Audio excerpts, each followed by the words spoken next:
কাঞ্চনজঙ্ঘা এক্সপ্রেসে মালগাড়ির ধাক্কার ঘটনা ফিরল করমণ্ডল এক্সপ্রেস দুর্ঘটনার স্মৃতি। লাইনে দাঁড়িয়ে থাকা দূরপাল্লার ট্রেনে মালগাড়ির ধাক্কার ঘটনায় হু হু করে বাড়ছে মৃতের সংখ্যা। দার্জিলিংয়ের অতিরিক্ত পুলিশ সুপার অভিষেক রায় জানান, এখনো পর্যন্ত দুর্ঘটনাস্থল থেকে এক মহিলা সহ 6 জনের দেহ উদ্ধার করা হয়েছে। মৃতের সংখ্যা আরও বাড়ার আশঙ্কা রয়েছে।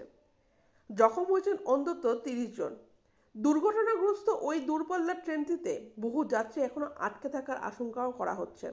যুদ্ধকালীন তৎপরতা চলছে উদ্ধার কাজ। গ্যাস কাটার থাকলেও আপাতত তা ব্যবহার করা হচ্ছে না। প্রাথমিকভাবে উদ্ধারকারী দলের সদস্যরাই বগি কেটে ভেতর থেকে আটকে থাকা যাত্রীদের বের করছে।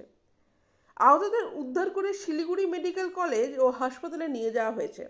রেলের তরফে শিয়ালদা, হাওড়া, গুয়াহাটি, লামডিং, কিষানগঞ্জ, নিউ বনগাই সহ একাধিক স্টেশনে হেল্প ডেস্ক খোলা হয়েছে।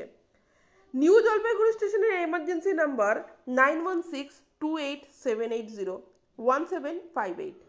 হাওড়া স্টেশনের হেল্পলাইন নাম্বার 03326413660। অনুসন্ধানের জন্য 03326402242। এছাড়াও 03326402243। শিয়ালদা স্টেশনের হেল্পলাইন নাম্বার 03323508794 আর 03323833326।